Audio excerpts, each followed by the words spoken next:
Assalamu alaikum.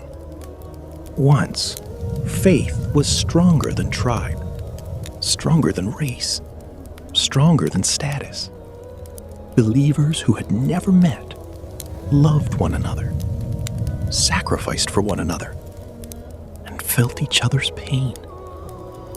Then, something changed. Today, the Ummah struggles with division, nationalism, tribalism, sectarianism, and loyalties that Islam came to replace. So how did Islam build one Ummah from countless divisions? How did enemies become brothers? And what have we forgotten?